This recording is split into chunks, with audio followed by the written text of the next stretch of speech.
Así inicia Es Noticia, noticia en profundidad. Un placer estar de nuevo con ustedes. Soy Tatiana Pérez y les saludo desde nuestra sede central en Caracas, en Venezuela. A partir de este momento, en la próxima hora, 3 temas son noticia. Los presentamos primero en titulares. Es noticia a los Estados Unidos.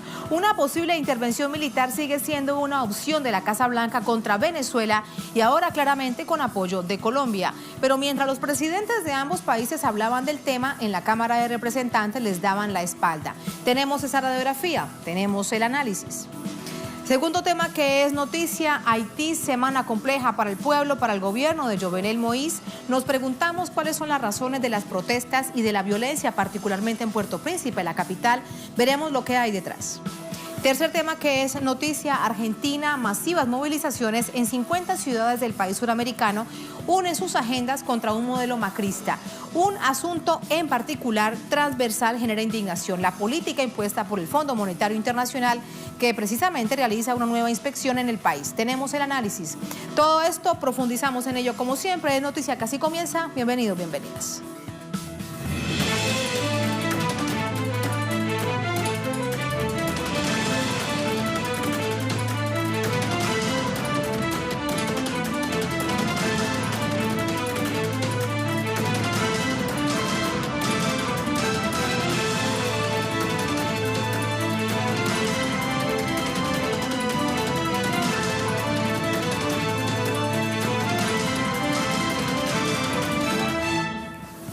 En noticia, Venezuela, Estados Unidos insiste en llevar su diplomacia belicista a toda costa. El asedio contra esta nación suramericana es un claro ejemplo de ello. Mientras que Trump se reúne con Iván Duque desde Colombia, claman el cese a esos vientos de guerra y a la par, el Congreso de Estados Unidos cierra la posibilidad de una intervención militar en esta nación suramericana. Detalles a continuación.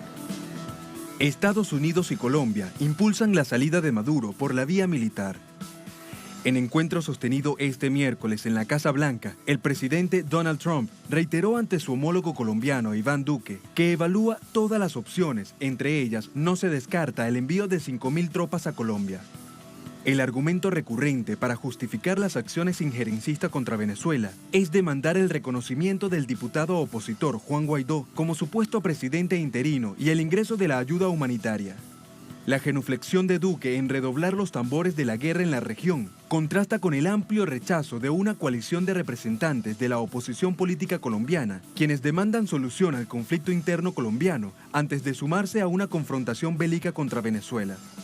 Ante esto, dicen no a la guerra, convocando para este jueves un abrazatón en la frontera colombo-venezolana. A la par, el enviado especial de Washington para Venezuela, Elio Abrams, asistió este miércoles a la Cámara de Representantes para insistir en el guión injerencista. Con un historial de violación de derechos humanos y masacres, Abrams apeló a su retórica de guerra para exigir al Comité de Asuntos Exteriores del Congreso estadounidense abocarse de inmediato al tema de Venezuela. Bajo el régimen de Maduro, la situación dentro de Venezuela solo empeorará. Venezuela se ha convertido en el país más violento del mundo. La hiperinflación está fuera de control y llegará a 1.000.000% o más. Sin embargo, este no recibió respaldo. El presidente del Comité de Asuntos Exteriores de la Cámara de Representantes, Elio Engel, afirmó que el Congreso no apoyará una intervención militar en Venezuela. Quiero ser claro con todas las personas que nos están viendo. La intervención militar de los Estados Unidos no es una opción. El Congreso decide cuándo, dónde y cómo se utiliza el ejército de los Estados Unidos en todo el mundo. Y el Congreso no apoyará una intervención militar en Venezuela. Todo esto transcurre mientras los halcones del Pentágono intentan posicionar su maquinaria de falsas noticias contra Venezuela, en donde se sigue firmando en exigencia de paz para el país y el continente. Y sobre lo sucedido durante esta jornada en los Estados Unidos, vamos a conversar para profundizar en un hecho en particular con nuestra corresponsal Anina Duarte desde Washington. Alina, sobre todo lo sucedido en un acaloradísimo debate en la Cámara de Representantes. Te saludo vía telefónica, ¿cómo estás? Hola, ¿qué tal, Tatiana? Muy buenas noches. Así es, pues en realidad ya lo escuchábamos. Fue el llamado representante de Estados Unidos para Venezuela quien interrumpió varias ocasiones al grito de criminal de guerra, no al golpe de Estado en Venezuela, compareció ante el Comité de Asuntos Exteriores en el Congreso. Esto fue bastante contundente, fueron varios los llamados que se hicieron por más de 2 horas, estos reclamos para recordar el pasado de Elliott Abrams, pero fue precisamente la demócrata progresista Ilhan Omar musulmana quien ha sido agredida recientemente por insinuar que hay un lobby sionista detrás también de los grupos políticos aquí en Washington. Ella tomó coraje para recordar que Abrams se declaró culpable de 2 cargos de ocultamiento de información al Congreso con respecto a su participación en el caso Irán-Contras, en el cual, recordemos, la administración de Ronald Reagan vendió armas al gobierno iraní para su guerra contra Irak y así financió el movimiento de los llamados Contras en Nicaragua, a los cuales no viene mal recordar también se les envió sobre pretexto de ayuda humanitaria 2 aviones llenos de armamento. En esta acalorada discusión, ella insistió en recordar esto y recordar también aquella masacre del Mozote en El Salvador, en donde se le cuestionó si aún sostenía estas declaraciones hechas en 1982, donde se refería a que el rol estadounidense había sido un logro fabuloso. Elliott Abrams habría dicho que desde el día en que el presidente Duarte fue elegido en una elección libre hasta el día de hoy, El Salvador ha sido una democracia, ese es un logro fabuloso. Y Ilhan Omar no resistió, Tatiana, en seguirle preguntando, dijo, sí o no, ¿crees que la masacre fue un logro fabuloso? Eso pasó bajo observación estadounidense, a lo cual dijo Abrams que era una pregunta ridícula y que no respondería, pero la insistencia le llevó a decir que no.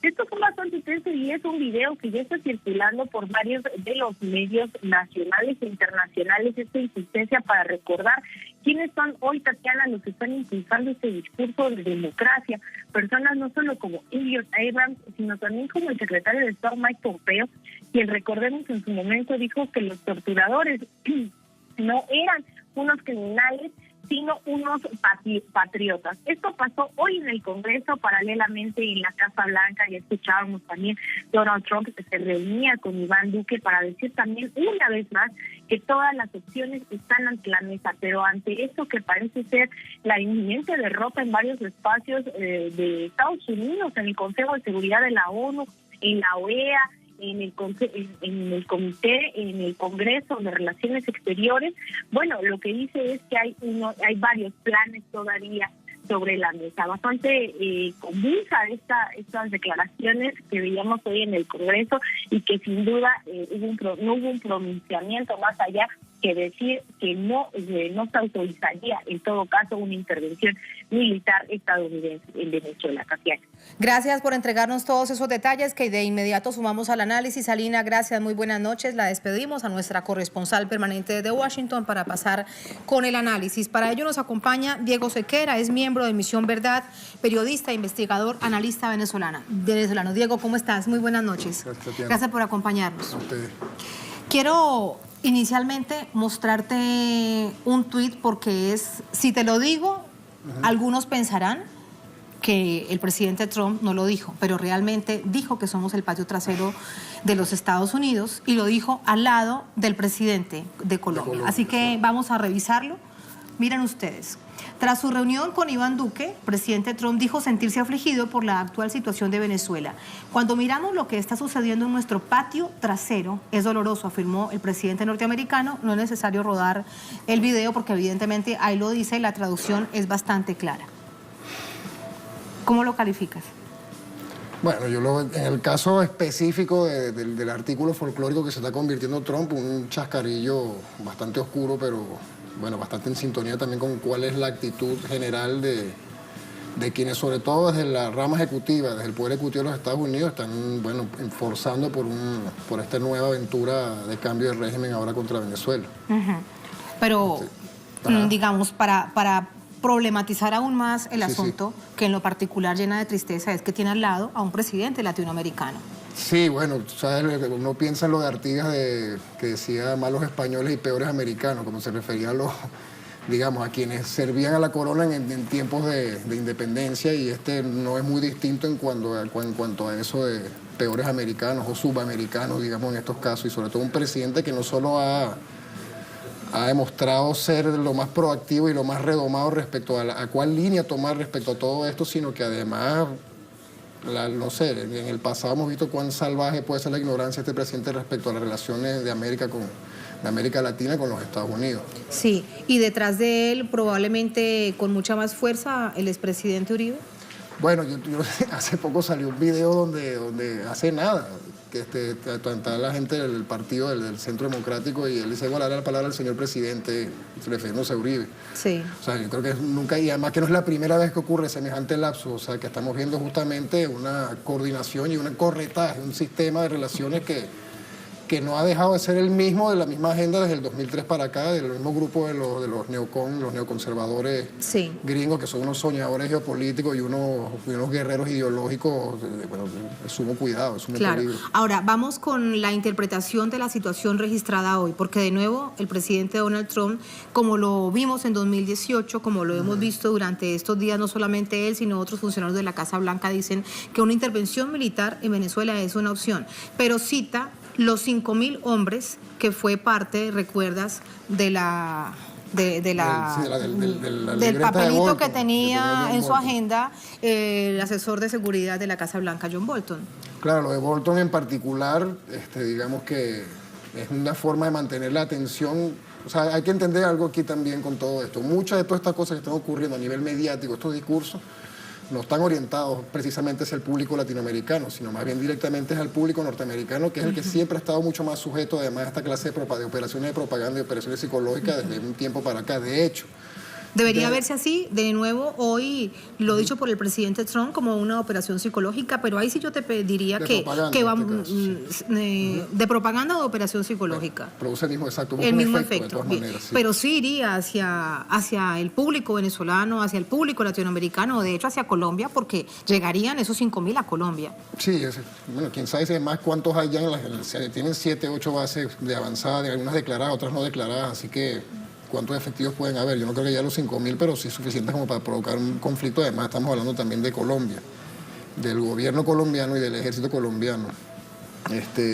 Sí, además es un público globalizado, digamos. O sea, es un público cautivo general que hay mucha gente además puede, que incluso lo hemos visto también en el estado anímico de las redes, cómo celebran esa clase de manifestaciones como la que acaba de hacer hoy el presidente Trump. Ahora bien, yo creo que en un caso como este, hay que pensar como en varios niveles. Y uno de ellos es el estilo, entre comillas, de negociación que ha empleado Trump antes. Podemos ver, por ejemplo, el caso norcoreano en que amenazó, llegó hasta casi al holocausto nuclear para luego retroceder, y no solo eso, sino de maravilla con Kim Jong-un. Eso es respecto a Trump únicamente, porque aquí, por supuesto, estamos viendo... Casi que pasa a ser su mejor amigo. Sí, de repente, sí. ¿No? Pero eso ya es algo en la dimensión Trump, digamos, única y exclusivamente en el personaje. Luego tenemos también el hecho de que Venezuela nunca ha dejado de ser una agenda bipartidista, bipartisan, dirían los gringos. Y que independientemente de quien ocupe la Casa Blanca, esa agenda no ha dejado de avanzar, ¿entiendes? Ahora, y respecto al tema, digamos, de lo que vimos hoy en el Poder Legislativo, que además vimos también cómo, o sea, no fueron complacientes, no fueron simpáticos con el ese es otro Adams. punto muy interesante para interpretar. De hecho, la propia presidencia, el presidente de Asuntos Exteriores de la Cámara de Representantes le dice que es un halcón además pesado. Es un hombre de la política vieja norteamericana, sí. Les dice que una intervención militar en Venezuela no está contemplada. Claro. Así que hacia adentro, más allá del bipartidismo, ¿a qué efecto respondería esto? Porque cuando hablamos de política exterior, republicanos y demócratas piensan casi lo mismo. Sí, sobre todo, quizás no piensan lo mismo en todo, pero en casos particulares como Siria, como Venezuela, los puntos nodales, críticos, que son de la agenda, digamos, general de la política exterior, sí es verdad que siempre de alguna forma o de otra, no importa cómo, terminan estando de acuerdo. Yo lo que pienso es, al propio Obama le pasó algo parecido también en el 2013, o sea, digamos, que con una consulta al Congreso, como ocurrió en Inglaterra también en ese mismo momento, de una intervención directa, o sea, hubiese tenido una respuesta negativa. Y sin embargo, bueno, eso no impidió que los Estados Unidos, primero, de una forma encubierta, estuviera colaborando en la guerra contra Siria desde antes de que se iniciara, y que además avanzara, digamos, y que además luego, un año después, digamos, ya se crea una coalición que supuestamente iba a pelear contra el Estado Islámico, y que fue una invasión no declarada en el territorio sirio que todavía, al día de hoy. Entonces, Uno no sabe, yo no sé si verlo, por ejemplo, como una forma del Poder Legislativo, en este caso, de lavarse la cara respecto a ciertos desenlaces que pudieran ocurrir, porque digamos que toda esta operación contra Venezuela se lo han llevado fuertemente, son figuras, bueno, con la excepción de Marco Rubio, son figuras que están todas dentro del Poder Ejecutivo, o sea, el asesor de seguridad, Pompeo, Trump. Entonces, vimos, por ejemplo, no hace tanto también como otro senador demócrata, Ro Khanna, decía precisamente eso, le respondía a Guaidó, cuando Guaidó habla de autorizar una intervención armada, que no lo iban a permitir. Eso pudiera tranquilizarnos respecto a otro escenario, como por ejemplo la propia Irak en el 2013. Sin embargo, no sé, o sea, Sí, hay todo si lo facto. dice entre otras cosas por llevar la contraria, me refiero a los demócratas en este momento tan difícil para el presidente Trump por el asunto del muro que ha generado tanto nivel de tensión, un mes y unos días del cierre del gobierno federal de manera parcial, que en general fue casi todo. Si esto responde a llevar la contraria. Pudiera hacerlo, igual no sé qué tanto, porque las grandes figuras demócratas dentro de la rama legislativa, no importa si en la Cámara de Representantes o en el Senado, también muchos se han apoyado. La propia Pelosi se ha ubicado políticamente en un lenguaje muy parecido al de Pompeo en ese sentido. O el consenso, ese consenso de esta parte del establishment. Quizás la diferencia, una diferencia importante, es a nivel discursivo, es a nivel de medios, que ya tenemos, por ejemplo, figuras dentro del propio Poder Legislativo norteamericano que ya hablan en contra públicamente por las razones que sean y con los matices que pueda tener. O sea, por ejemplo, Ro Khanna, o también la más controversial hasta ahora, que ha sido Ilhan Omar, que es esta representante de Minnesota, que es de origen somalí, refugiada, que ha tenido varias controversias, no solo respecto a Venezuela, sino hace poco por denunciar a AIPAC y el lobby judío que financia y controla la política norteamericana. Entonces, en parte puede que obedezca, digamos, a ese desorden, a ese conflicto interno, pero como ha demostrado también la evolución de los hechos desde Obama para acá respecto a Venezuela, incluso desde antes, de Bush respecto a Venezuela, no hay una ruptura en esa continuidad. Y nada más y nada menos el hecho de poner a esta bestia del mal, que es Elliot Abrams, al frente, digamos, como encargado de llevar a cabo toda esta operación, no solo, se ha visto claramente todos los guiños macabros que ha tenido respecto al pasado. Con respecto a él, resulta bastante paradójico, no sé si al final de cuentas será contraproducente para la propia Casa Blanca, porque donde él comparece, ¿hay algún grupo, alguna organización no gubernamental, algún movimiento, como vimos hoy, como hemos visto en otras oportunidades, que le sacan la larga lista de crímenes, de haber estado vinculado con violaciones de derechos humanos, con golpes de Estado, con genocidios, exactamente? Ahora bien, yo no creo que esa gente... Con Irak. Correcto. Bueno, y también con el propio golpe de Estado en Venezuela, que sucedió también en el 2002, me refiero, ni siquiera estamos hablando de ahora, sino también se le atribuyó una participación importante en el proceso golpista del 2002 contra el comandante, o sea, y de luego en Palestina también, a dividir la Autoridad Nacional Palestina con un gobierno jamás en Gaza, o sea, un personaje que tiene un prontuario realmente tenebroso. Claro, y el asunto, cuando te lo digo, si es contraproducente o paradójico, es cómo se ubica un personaje de estos, que es público todo este prontuario, ante una situación tan mediática a nivel mundial, como es Venezuela en el mundo de la geopolítica, que es el centro en este momento. Yo creo que no les importa mucho, la verdad. Yo creo que también aquí hay que considerar primero los grandes niveles de cinismo, y luego el despliegue de todos esos recursos que son no más que formas muertas de revestir políticamente actos que son puramente de fuerza, y que además, independientemente de que en el camino ocurran estas cosas, además obviamente el sistema lo sigue protegiendo a Abrams. Entonces no importa cuando el resultado final, como tal cual se defendió respecto a la representante Omar, diciendo que, bueno, que reconocía eso, pero también que desde ese momento en adelante El Salvador es una democracia, decía. Pero le están preguntando por la masacre del Mozote, ni más ni menos. Entonces, el problema es ese. El problema es un asunto de cómo, además el grupo al que él se debe particularmente, que son este grupo bastante fanático y bastante delirante y bastante... Bueno, y resulta, o sea, no ellos directamente, además, porque entonces a fin de cuentas tienen algo de cobarde también, sino que son bastante sanguinarios. Y ahí te puede insertar perfectamente entre el mismo corretaje al propio John Bolton, a Pompeo, a Marco Rubio, todos conectados con lo mismo, además. Esos son cosas que los tendrán sin cuidado. A Trump le preocupará en la medida en que hablen de Trump, ni siquiera de su gobierno, ni siquiera de la Casa Blanca, ¿entiendes? Pero en este caso yo creo que ni eso. O sea, sencillamente ven en esto una suerte de misión superior, o así lo venden, y detrás de eso está una cantidad ingente de billetes. Y ni siquiera pensar en el plan de la reelección como ya se asoma del presidente Donald Trump, porque al fin y al cabo necesita votantes. Pero cuando se revisan las encuestas, muchos de esos votantes no quieren saber de más guerras ni más invasiones de los Estados Unidos.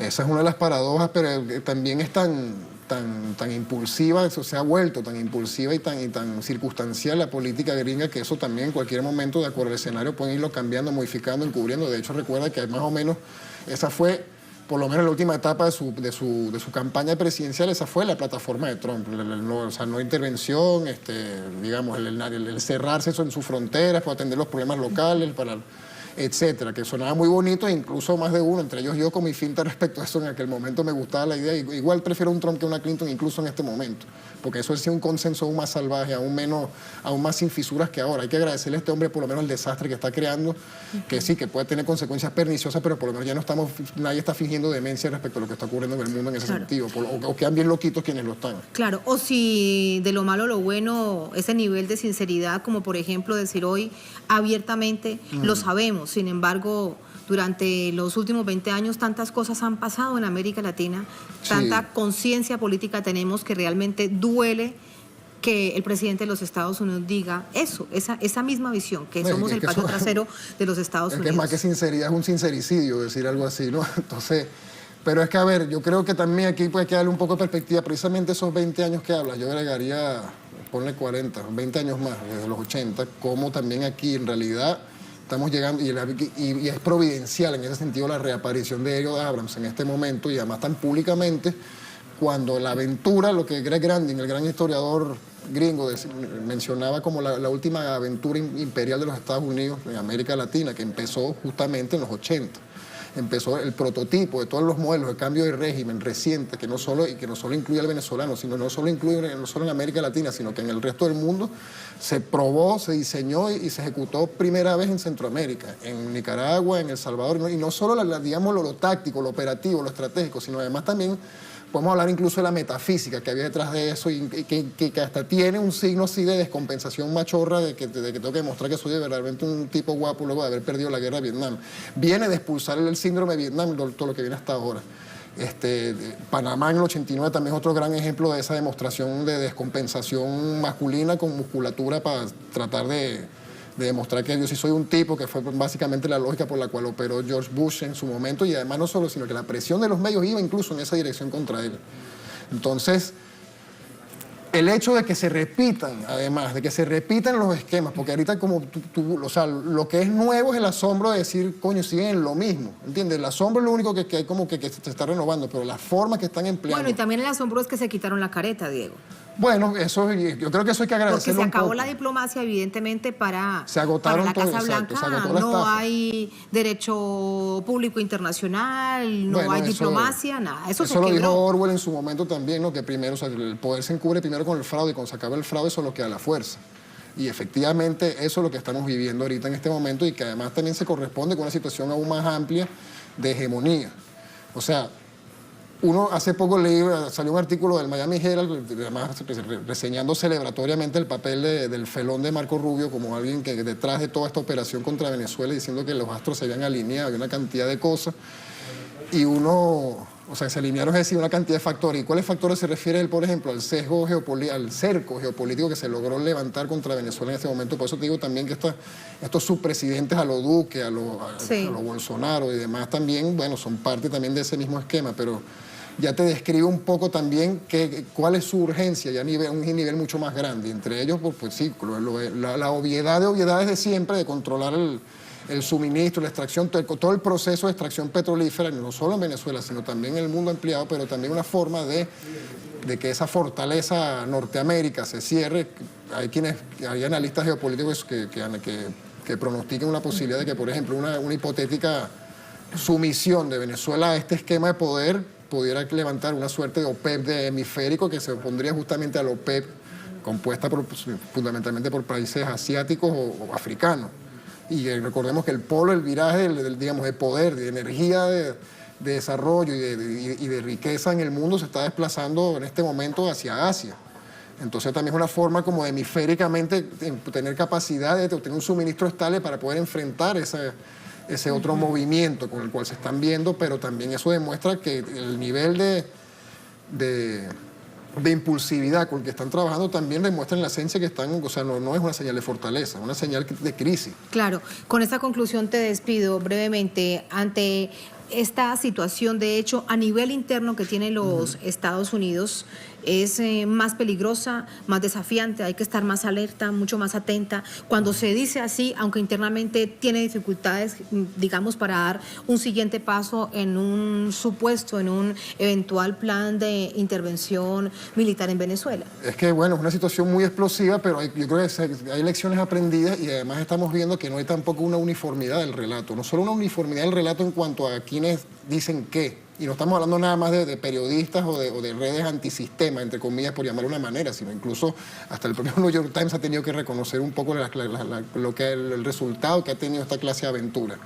Entonces, eso yo creo que funciona mucho a favor. Y eso, por ejemplo, ha permitido que quedara claro que hubo un gran error de cálculo, porque ese impulso con el cual el 23 de enero se declara, digamos, un gobierno paralelo, mucho de esto, el cálculo de estos mismos dementes neocon era que ya eso era suficiente para producir una especie de efecto dominó, de desgajamiento, de migración, de quiebra institucional y de migración absoluta de la soberanía del presidente democráticamente electo a un presidente de confeti que nos llegó de repente. Entonces, eso te habla justamente, primero, de ese error de cálculo y de la capacidad de respuesta y de cierto anticuerpo que existen en la región, capaces no solo en la región, yo creo que en el mundo. Sí, en el también, mundo, sí. Evidentemente se han parado con Exacto, mucha sensatez en las ves, potencias mundiales. Sí, bueno, tú ves bien que esta batalla se está dando ahora en inglés, no tanto en español, respecto justamente al conflicto y quiénes vienen a cubrirlo y quiénes vienen a contraponer el discurso que se enuncia de estos lugares desde otros lugares, y eso yo creo que es un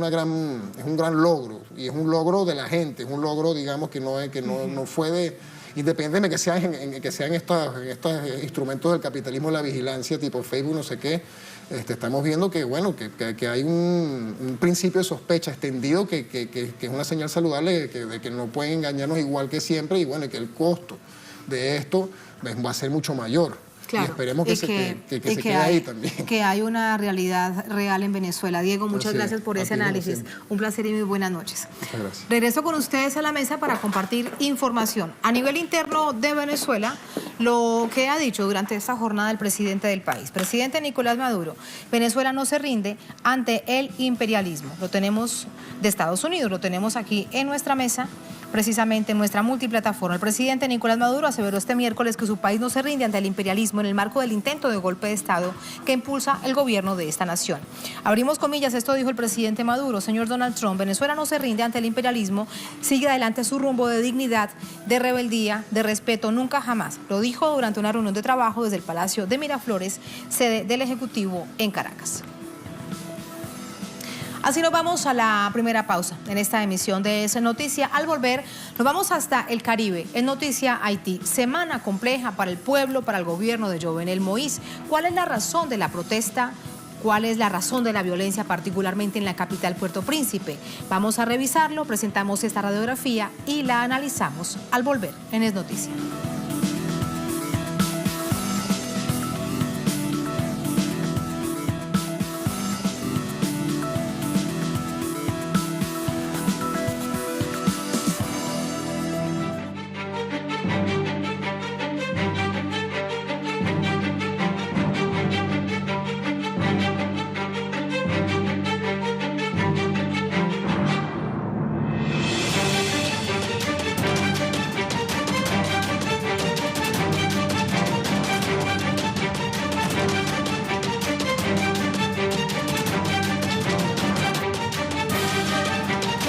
En Noticia Haití, se cumple una semana de intensas protestas que se han traducido en muerte, en saqueos, en fuga de presos.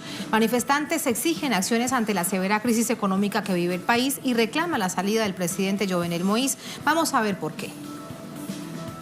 Los haitianos se mantienen protestando en las calles por el alto costo de la vida y la crisis social.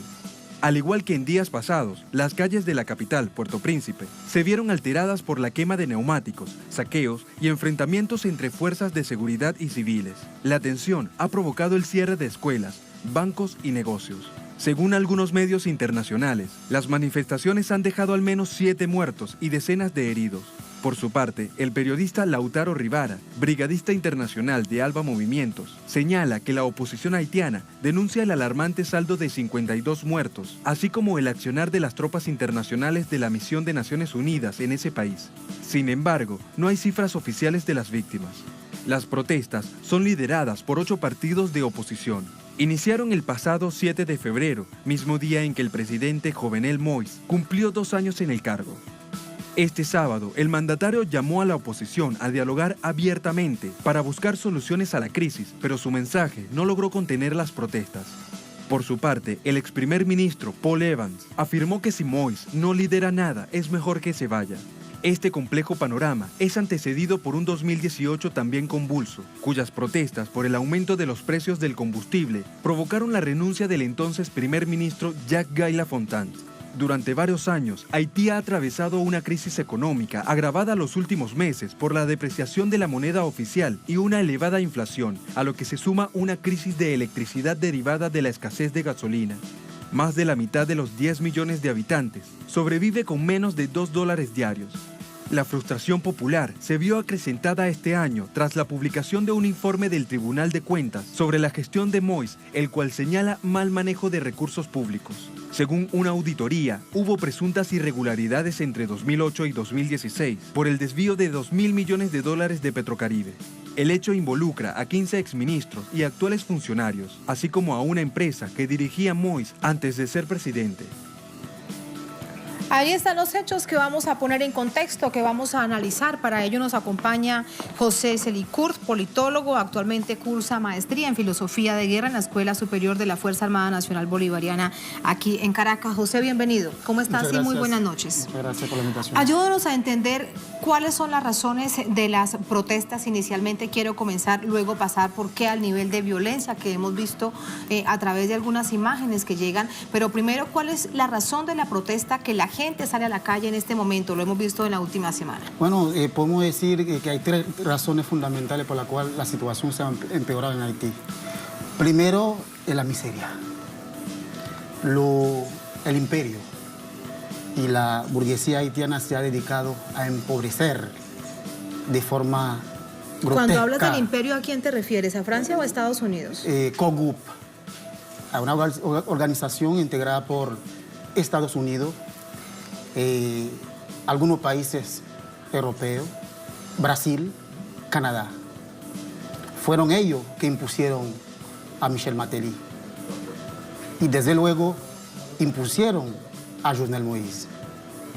Ellos se han encargado... Pero Jovenel Moïse, vamos a recordar un poco también recordando un poco historia reciente, después de un largo proceso, logra hacerse un proceso, valga la redundancia, eleccionario en el país, y había una amplia gama de candidatos que el que gana es Jovenel Moïse. Sí, pero es una elección fraudulenta. Y hay que recordar, en el correo hackeado de Hillary Clinton, ahí se reveló todo. En ese correo que envió esa señora diciendo que esos 2 señores son manipulables y hay que hacer todo lo posible para que sea él, que queda electo como presidente. Y te decía que la primera razón es porque el pueblo se encuentra en una situación de pobreza enorme. Y le informo que el pueblo haitiano en Haití hay enormes recursos.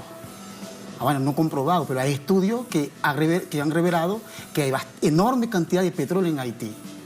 Y sin contar el oro que tenemos. Y a pesar de todo, el pueblo haitiano vive en esa situación. Esa es la primera razón por la cual que, tú tienes un niño que tiene 4 años, dura un día sin comer, y mientras que la élite se enriquece de forma más grotesca.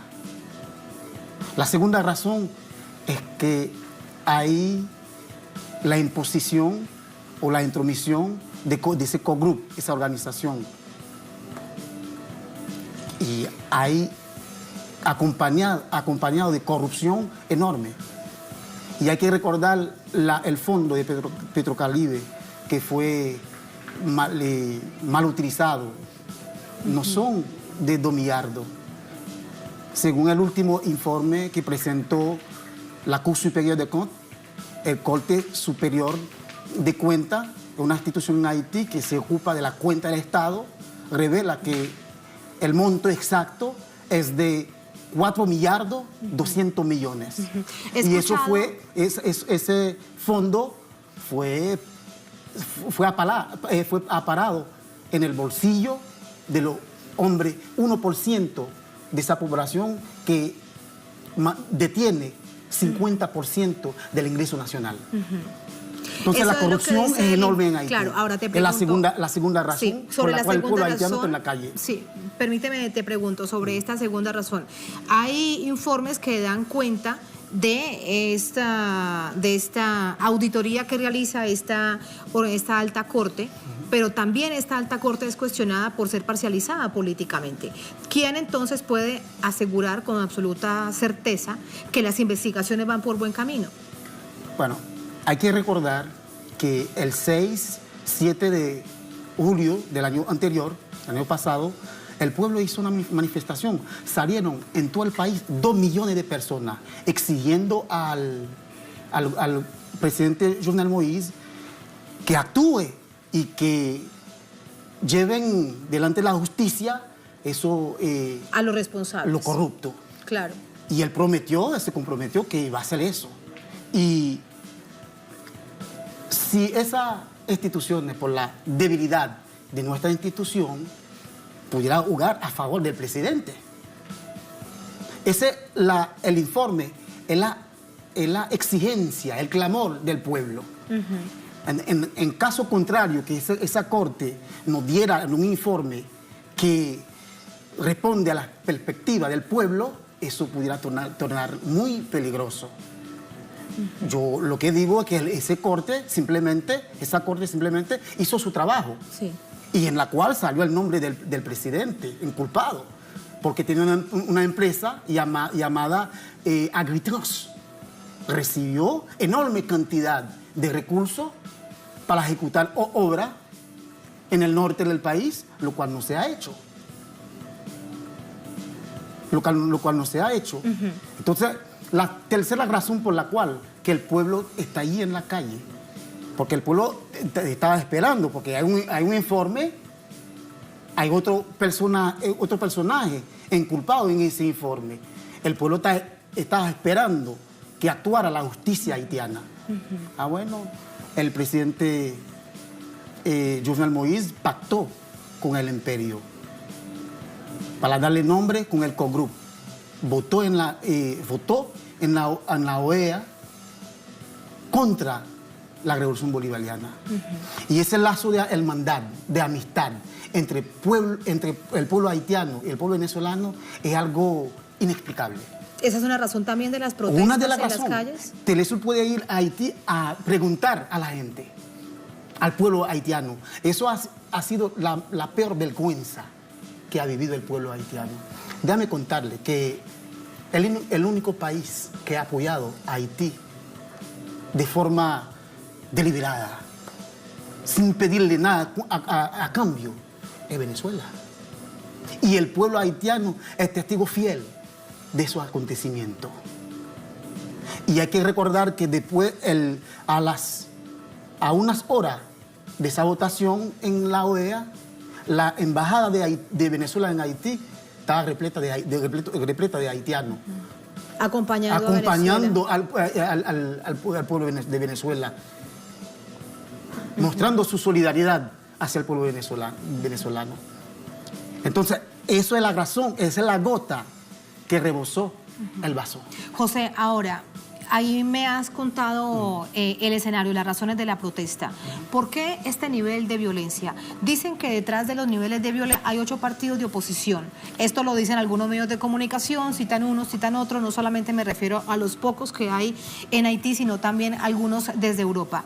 ¿Quiénes están detrás de esos niveles de violencia? Déjame decir que la actuación del pueblo haitiano no es violenta, sino una reacción de una violencia. La violencia es aquello que comercializan con el hambre del pueblo.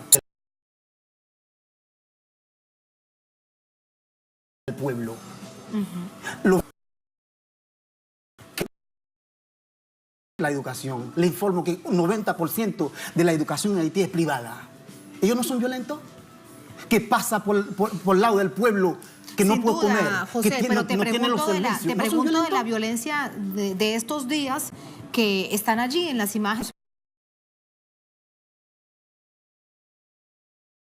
Presentar. ¿Quién ocasiona esto? Hoy hubo una cantidad de muertos, más de 6 muertos, en una manifestación pacífica. Y no solamente es la sociedad haitiana entera que está pidiendo la renuncia, la dimisión del presidente Jovenel Moïse. ¿Usted sabe por qué no se ha ido todavía? ¿Por qué? Porque el COGRU no quiere. Es el cinismo. El cinismo gobierna el mundo. Me permite la expresión, uno vagabundo tiene mucho poder en el mundo y no está acabando. Y Haití no es la excepción. Una pregunta más para despedirlo, José. En medio de un panorama tan complejo, de un pueblo tan dolido por distintísimos hechos, solamente recordar la historia y los últimos 15 años con todo lo que ha vivido el pueblo haitiano. ¿Cuál crees, en términos, digamos, lo más objetivo posible, que debe ser la salida a esta situación en este momento de crisis política y crisis económica de la nación? Ciertamente hay una salida. La salida es que hay 14 senadores y una buena cantidad de diputados que están dispuestos a renunciar también. Lo que estamos llamando a una conferencia nacional, donde un grupo de 12 personas puede asumir la presidencia del país y iniciar un proceso constituyente para poder cambiar ese Estado que ya para el pueblo haitiano que no existe, por su incapacidad, por la corrupción, porque ya el pueblo haitiano no cree en esa institución. El soberano, a través de todo el país, está pidiendo que germine un nuevo Estado donde él puede participar, donde el pueblo haitiano pueda hacerse oír, no como una constitución la que hizo en 1986, no, que sea un proceso amplio, donde el pueblo haitiano puede hablar y hacerse oír. Yo creo que esa propuesta está en la mesa, sí, y es una propuesta tal, no lo va a aceptar COGRU, pero mi llamado al pueblo haitiano. Aujourd'hui, nous joignons face à l'histoire, nous faisons déjà. ¿Qué es lo que nos estás diciendo? ¿Qué le estás diciendo al pueblo haitiano para que toda América Latina y el mundo lo comprenda? Después lo voy a traducir, porque el pueblo haitiano no habla creol. Me estoy dirigiendo al pueblo haitiano y después lo traduzco. Peuple pamla, peuple chérimla, nous arrivons à un moment face à l'histoire. Rester dans la rue, pas faire violence, mais juste tout le temps, président Jovenel Moïse, pas quitter le pouvoir, pas quitter la rue. Nous avons perdu une chance. 1806, il a tué Papa Jean-Jacques Dessalines. José, por favor, tradúcenos. Estoy diciendo que la solución es que el pueblo haitiano se mantenga en la calle sin violencia. Porque el pueblo haitiano hoy, por más dolorosa que es la situación, es el camino para que cambiemos una vez por todas esas instituciones corruptas de connivencia con el imperio que han hundido al pueblo haitiano en la miseria. Con esa reflexión te despido, José, gracias. Gracias por ayudarnos a entender la complejidad que vive el pueblo haitiano, a quien acompañamos siempre en la distancia. Muchas gracias. Así nos vamos, te quedas acá sentado, por favor. Vamos a mandar desde aquí a la pausa brevísima de noticia al volver a Argentina. Masivas movilizaciones en 50 ciudades del país unen sus agendas contra el modelo macrista. Un asunto en particular genera gran indignación. Ahí las imágenes de esto que les estamos contando, porque en las calles el pueblo argentino, la política impuesta por el Fondo Monetario Internacional, que de hecho realiza una nueva inspección a la fórmula que le ha exigido al gobierno de Macri. Al volver tenemos información, análisis aquí en Es Noticia.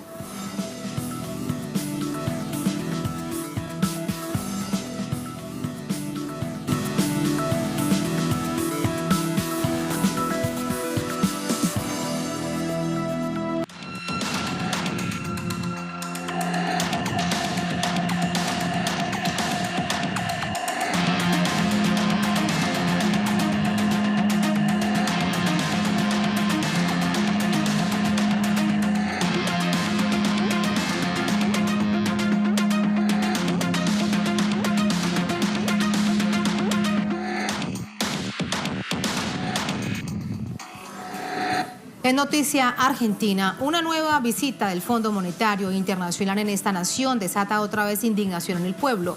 Sindicatos, movimientos sociales salen a las calles para exigir las 3T. Veamos de qué tratan esas exigencias.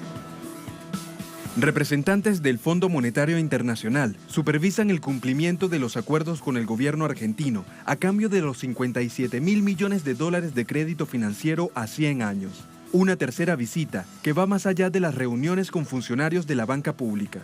Los visitantes realizarán una jornada de encuentros con referentes políticos y próximos candidatos a la presidencia. Y justo en ese escenario, sectores populares junto a movimientos sociales y sindicales han salido a las calles de 50 ciudades para protestar contra los ajustes del gobierno de Mauricio Macri. Bajo la consigna Techo, Tierra y Trabajo, las exigencias del sector popular convergen en el rechazo por los acuerdos con el organismo internacional, los cuales consideran han llevado al estallido de la economía. El gobierno se subordina a los intereses de los grandes monopolios internacionales y vamos perdiendo trabajo, salud, educación, vivienda, y es la desesperación que cunde en nuestro pueblo. No nos deja otra herramienta de salir a la calle para pelear por nuestros derechos. Estamos pidiendo la emergencia alimentaria, la emergencia laboral, la emergencia sanitaria. Los manifestantes de este miércoles responden a los incrementos desmedidos en los servicios públicos que aseguran ha llevado a una crisis económica que no se vivía desde 2001 con el recordado corralito. Seguimos sumando información. ¿Cómo finalizó esta jornada de masivas movilizaciones? Le preguntamos a nuestro corresponsal en Buenos Aires, Edgardo Esteban. Edgardo, buenas noches, cuéntanos. Sí, Tatiana, te saludamos a toda la audiencia desde el sur, como bien decías, tierra, trabajo, también la posibilidad de tener la dignidad de lo que es vivir en Argentina a partir de esta crisis, pero en contra de lo que son los tarifazos y también de este hambre que crece día a día en la República Argentina. Tres fueron los ejes que se vieron en esta movilización. Por un lado, pedir lo que significa paritarias sociales para poder dar por lo menos algún ingreso a estas familias que no tienen trabajo. Recordemos que ya son 170.000 los despedidos en lo que va esta gestión de Mauricio Macri, y de esa perspectiva realmente hay sectores que la están pasando muy mal. Por otro lado, le exigen al Congreso de la Nación 5 proyectos de ley que ya se presentaron el año pasado, y fundamentalmente una ley que dé una emergencia alimenticia para poder dar fondos a los comedores, que hoy son los únicos lugares para muchos que tienen la posibilidad de tener un plato de alimento a diario, fundamentalmente los más grandes, los jubilados y también los niños. Y por otra parte, este repudio a la presencia en estos días de las autoridades del Fondo Monetario Internacional, que están controlando este severo ajuste que se está profundizando a partir de este crédito por 57.000 millones de dólares, que ahora, como en el mes de marzo se tiene que dar la tercera cuota por 11.000, vienen a controlar si el gobierno Mauricio Macri está haciendo bien los deberes. Seguramente que van a felicitar, porque los deberes para el Fondo Monetario los está haciendo bien, pero la crisis y esta situación se vio reflejada en esta movilización que van a continuar la semana próxima. También exigen un paro general de actividades a las centrales obreras y también marcando el pulso de lo que significa la actualidad, porque hoy abre el camino en un año electoral lo que significan las movilizaciones, las protestas y los reclamos. Hace tan solo 5 minutos terminó la primera reunión de los docentes con la gobernadora de la provincia de Buenos Aires, María Eugenia Vidal, y ya anticiparon que el 26 de marzo próximo también habrá paro general de actividades por parte de los maestros en la provincia de Buenos Aires, marcando justamente esta demanda salarial, más allá de que ahora hay una oferta un poquito más generosa, pero también se sabe que es la especulación de tener controlado a los maestros, a lo que significa siempre el primer pulso, marcando justamente los reclamos de los otros gremios, mirando hacia el futuro y mirando una inflación que está tanto en enero como en febrero marcan un 5%, va a ser superior seguramente al 30%, más allá de los pronósticos, la inflación que va a tener la Argentina este año 2019, uno de los peores que ha tenido en lo que significa la perspectiva y la tendencia junto al 2018 en la historia, casi igual al año 2011, donde tuvo la peor crisis económica de la República Argentina. Recordemos que estalló el país y ahora las perspectivas, todos los pronósticos son alarmantes. Alarmantes, y lo que vemos es producto de esta agenda que nos estás contando, más movilizaciones, un escenario muy similar al del año pasado. Edgardo, gracias, buenas noches. Buenas noches. Buenas noches. Vamos con el análisis. Para ello nos acompaña Yair Cibel. Él es periodista, investigador de CELAC, también con nosotros desde Buenos Aires. Yair, ¿cómo estás? Buenas noches. Hola. Tenemos dificultades con nuestro invitado. Le pregunto a la producción si me escucha bien. Hola, Yair, ¿me escuchas? Hola, Tatiana, sí, te escucho muy bien. Gracias, gracias. También te escuchamos acá y, por supuesto, nuestra audiencia. Yair, déjame preguntarte, toda esta movilización, veíamos que estuvo transversalizada por un asunto que le llaman las 3T, tierra, techo y trabajo. ¿De qué manera se ha afectado este nivel, digamos, transversal de una agenda tan distinta, también de tan diversos sectores, producto de las políticas de Macri? Y, por supuesto, el Fondo Monetario Internacional, que de nuevo hoy está en la Argentina revisando que la fórmula avance tal como la exigieron.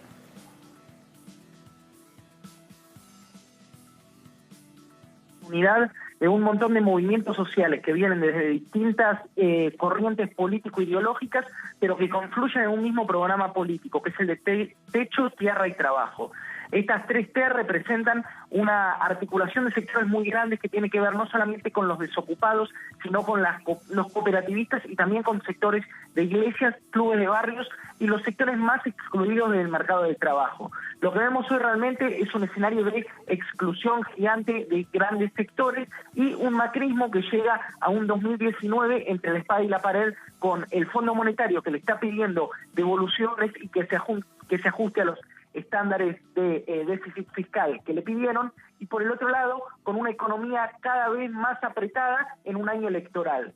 ¿Qué pasa frente a esto? Confluyen dos sectores. Por un lado, el sector de la economía popular, que empieza a exigir unidad, y por el otro, el sector institucional, que todavía no la tiene. Si bien la unificación de las elecciones ha mostrado un escenario de mayor unidad, todavía no hay claridad en el escenario y cada vez se polariza más la discusión entre Cristina y Mauricio Macri. La pregunta es si del lado de Cristina vamos a poder construir una unidad que permita ganarle en una primera vuelta a la propuesta republicana de Macri. Yair, hay algo que parecía imposible en el gobierno de la expresidenta Cristina Fernández y era unir sindicatos tan distintos, sindicatos que respondían a los patronos y sindicatos que respondían a la clase obrera. Hoy prácticamente se movilizan juntos. Si te pregunto esto realmente qué efecto podrá tener a nivel nacional, bueno, ¿cuál sería esa implicación? Bueno, hay una articulación muy grande, unitaria de los sindicatos en torno a reivindicaciones concretas. Una cosa que nombraban anteriormente, que es el tema de las paritarias, las negociaciones entre la clase obrera y los empresarios, entre las representaciones obreras y la parte empresarial.